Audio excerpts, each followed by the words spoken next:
Hello everybody, and I am back here on the channel. It is the most earth-breaking, ground-shaking, but never media show money-taking, the man, the myth, the legend, the most electrifying villain on YouTube Entertainment today, Mr. General Zod. And today I am here to talk about episode 3 of Picard, the end to the beginning.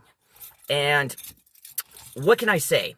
This isn't going to be as exciting as my last video because, honestly, this wasn't a bad episode. So let's dive right into it and talk about it. I'm going to give you my pros, my cons, what I like, what I don't like, and my rating system from 1 to 10, 1 being the absolute garbage of your Earth, to 10 being the greatest thing your Earth has ever produced. So let's just jump right into this. There will contain some minor spoilers, but I will try not to spoil too much. So, you know, you've been warned. Anyways, the episode starts out with getting more backstory about the character we were introduced to last weekend. The other female who apparently worked with Picard, and they were flashing back to when Picard had resigned from the Federation, and apparently she had been digging into a connection between the Federation and the Romulans. So this episode is pretty much about Picard getting this new crew of people together and starting their adventure to find the other twin. Now, there are a lot of high points and there's a lot of low points to this episode. But I'm going to give you my pros, which far outweigh last week's cons. This is probably the most Trek episode that I've seen. I'd like to say that I liked the officer woman. I liked the perspective that they gave her. I like the fact that this female isn't the typical female archetype that we've seen. She seems to have a love for Jean-Luc, and her anger is better framed this week because I honestly did connect with her character. In a sense, I understood the being upset because your superior officer does something that essentially gets you in trouble. And I come from the military, so I do understand about the structure of command. And the fact that her backing Picard essentially nuked her career. And I also think, too, it was what she was digging into as well, which is kind of hinted in this story. And I don't have a problem with that. Let me talk about the new character introduced, Rios. I gotta say, I don't know why, but I really enjoyed this actor and his portrayal. I know it is a cliched character, right?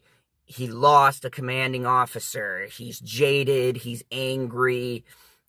He doesn't feel the same way that he did about the Federation, but there's particular lines that I like. And there's a line in it with Picard where he says, "You still are part of the Federation." It's like, I could see it on you. I can smell it. It's who you are. And I gotta say, Sir Patrick Stewart still has that kind of hope that he brings to a crew. For the first time since the series started, I felt that sense of him being the guiding light. Picard was always a man of hope and of bringing out the best in people. And this scene I liked in particular because this was the first time since this has started where I saw and I felt that Jean-Luc Picard was actually Jean-Luc Picard. Instead of being like this shell of a man, I felt like he was actually starting to feel like the captain that we know and love. Like, that was one of those pep talks that he would give to his crew back in the day, and I enjoyed it. I enjoyed seeing the fact that maybe there is shades of the Next Generation spirit in this show. And up until this point, there has not been anything that felt like Next Generation. And I don't know what the reviews are going to be like. I'm hopefully doing mine before anyone else, but I'm here to tell you, this episode to me captured more of the spirit of what Next Gen was than episodes 1 and 2. And I felt like the show was self-aware of questions we had. And this is a pro and a con. So I liked Rios. I don't know how I feel about this science officer lady. This blonde-haired lady, I don't know if I like her character. I knew from the onset she was going to be part of this crew, but the way they have done it does not feel organic. It feels very much like, hey, we need a science officer type, so, and some of the humor is a hit or miss for me. I feel like her character is going to be the quirky doctor that throws one-liners out, and I hate that. I hate trying to put humor into something just for the sake of adding levity to a scene. She's annoying, and hopefully her character gets better for me, but I don't like her. I don't like this blonde-haired girl. But I did like the relationship between Picard and the other woman he went to see there. In the comments below, let me know her. You can let me know her name. I'm sorry, I'm not good with the whole naming the characters and all of that, you know what I mean? But you guys know who I'm talking about. Anyways, the Borg cube stuff. That, to me, right now, is interesting, but I have a few issues with this. Like, one, when someone got assimilated, from what I understood, it is hard as hell to bring someone back. And they seem to be taking these people and taking the Borg tech off of them, probably repurposing the tech, and then bringing these people back. And I have an issue with this because in Next Gen, in the two-part Borg episode and other various Borg episodes in First Contact, it has been stated that it is extremely hard to take someone who's been assimilated and bring them back. And they don't really give us how they're doing it. I gather some people gain semblance of themselves. They highlight this with that crazy lady that they show. But I still feel like a lot of this stuff is forced and just introduced as a way for people like me who like the Borg to be nostalgic about it. I still don't see the relevance, and hopefully the story sheds more light. Now, what they did with Data's daughters did intrigue me. I like the concept that they said that the lady says one was light and one was dark, and we don't know which one was which. And I want to know what this prophecy is. Is she the one who's going to lead the synthetics? Is this going to be the start of a synthetic uprising and she's the catalyst? Is one of them meant to be like a good, positive leader and one of them meant to be one who leads a rebellion? I think that is a very interesting tale. How it fits into Next Generation, I don't know. I'm going to have to see how they do that story. And finally, the chateau scene. I thoroughly enjoyed this.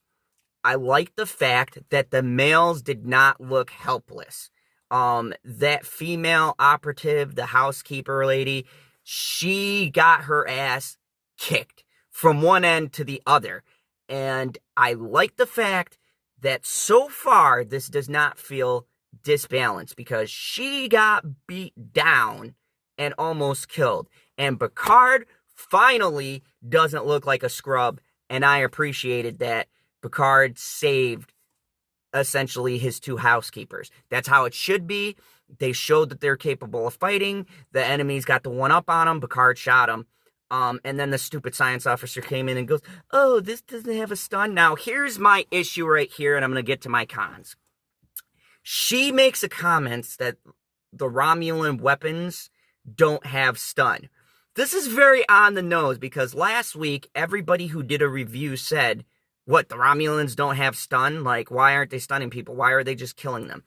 Okay, so in a very on-the-nose exposition, they say, oh, Romulan tech doesn't have stun. I call bullshit. Now, leave comments below.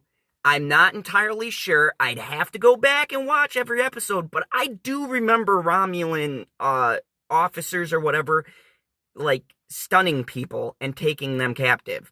I refuse to think that they wouldn't, like, have a stun mode on their guns, because what if they accidentally shoot a person they're supposed to interrogate, and then they're like, oh, well, we just killed them.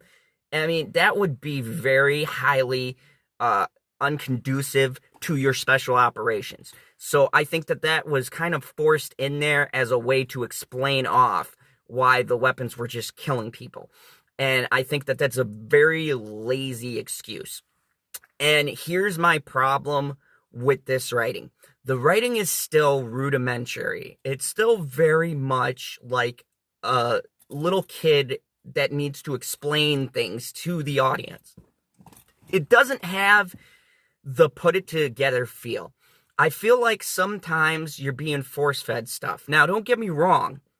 This episode's dialogue was far better than the last episode's dialogue. I liked the back and forth. I don't know how I feel about the conspiracy with, and why are the Romulans and the Federation all of the sudden conspiring with each other when they've been warring for years? And the Romulans are pissed off about this thing where they couldn't evacuate their people from a planet that was destroyed by synthetics.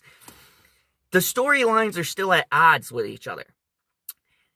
But I will say this much. That is one of my complaints. And as far as the episode goes, it's less choppy. The dialogue's a little more clean. These new characters have good personality. I just don't like the science officer. I think she's uninteresting. I think she's forced comedic value.